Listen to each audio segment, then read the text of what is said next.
الحمدللہ والصلاۃ والسلام علی رسول اللہ۔ توحید سیریز کا 20واں پارٹ، ملحدانہ تحریک یعنی ایتھیزم والی تحریکیں۔ ملحدانہ تحریکوں جیسے کمیونزم، سیکولرزم، کیپٹلزم وغیرہ جو سراسر کفر اور الحاد پر مبنی ہیں، ان کی طرف انتساب مذہب اسلام سے ارتداد ہے۔ ان تحریکوں کی طرف انتساب کرنے والا شخص اگر اسلام کا دعویٰ کرتا ہے تو یہ نفاق اکبر ہے، اس لیے کہ منافقین بھی ظاہری طور پر اپنا انتساب اسلام کی طرف کرتے تھے، لیکن اندرونی طور پر وہ کافروں کے ساتھ ہوتے تھے، جن کے بارے میں اللہ تعالیٰ نے فرمایا ترجمہ، اور یہ لوگ جب مومنوں سے ملتے ہیں تو کہتے ہیں کہ ہم ایمان لے آئے ہیں، اور جب اپنے شیطانوں میں جاتے ہیں تو ان سے کہتے ہیں کہ ہم تمہارے ساتھ ہیں اور ہم تو ہنسی مذاق کیا کرتے ہیں۔ دوسری جگہ ارشاد ہے ترجمہ، اگر اللہ کی طرف سے تم کو فتح ملے تو کہتے ہیں کیا ہم تمہارے ساتھ نہ تھے، اور اگر کافروں کو فتح نصیب ہو تو ان سے کہتے ہیں کیا ہم تمہارے نہیں تھے اور تم کو مسلمانوں کے ہاتھ سے بچایا نہیں۔ منافق کے دو رخ ہیں۔ اس طرح کے دھوکے باز منافقوں کے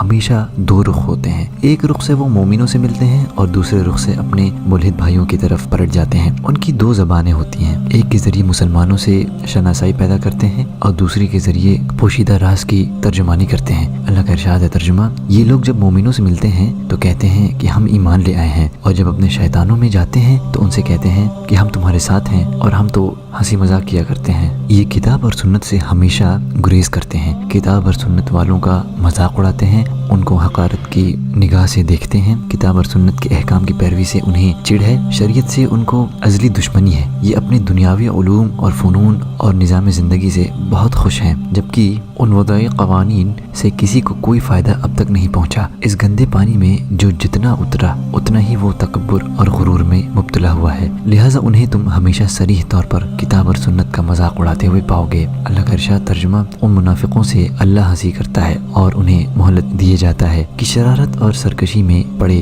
بہک رہے ہیں، جبکہ اللہ تعالیٰ نے صراحت سے مومنوں کی طرف انتساب کا حکم دیا ہے۔ ارشاد باری تعالیٰ ہے ترجمہ، اے ایمان والو، اللہ تعالیٰ سے ڈرو اور سچوں کے ساتھ رہو۔ ملحدانہ تحریکوں کا حال، ان ملحدانہ تحریکوں کا آپس میں رشتہ اچھا نہیں ہے، اس لیے کہ ان کی بنیاد باطل اور فتنہ اور فساد پر ہے۔ جیسے کمیونزم اللہ تعالیٰ کے وجود کا انکار کرتا ہے اور تمام آسمانی مذاہب اور ادیان کو دنیا سے مٹانا چاہتا ہے۔ جو شخص اپنی زندگی میں بلا عقیدہ جینا چاہتا ہے اور تمام طرح کی علامات کا انکار کرتا ہے، دراصل وہ اپنی عقل کا دشمن ہے اور اس سے کام لینا نہیں چاہتا۔ اسی طرح سیکولرزم بھی تمام مذاہب اور ادیان کا انکار کرتا ہے اور مادیت یعنی میٹیریلزم پر اپنی بنیاد رکھتا ہے، جبکہ مادیت ایک ایسا مذہب ہے کہ حیوانی زندگی کے سوا جس کی کوئی غرض و غایت نہیں، اور سرمایہ دارانہ نظام کا تو کہنا ہی کیا، اس کا سارا فلسفہ صرف مال جمع کرنے پر قائم ہے، چاہے وہ کسی طرح سے بھی آئے، اس میں حلال اور حرام کی کوئی تمیز نہیں، غریب اور مساکین اور کمزوروں پر یہاں کوئی رحم اور شفقت نہیں۔ پھر اس کی معیشت اور اقتصاد کا سارا دار و مدار سود کی لعنت پر ہے، جبکہ سود کھانا اللہ اور اس کے رسول کے خلاف جنگ کرنا ہے، جس سے فرد اور جماعت اور حکومت و ریاست سب کے سب تباہی اور بربادی سے دوچار ہو جاتے ہیں، جو غریب قوموں کے خون چوسنے کا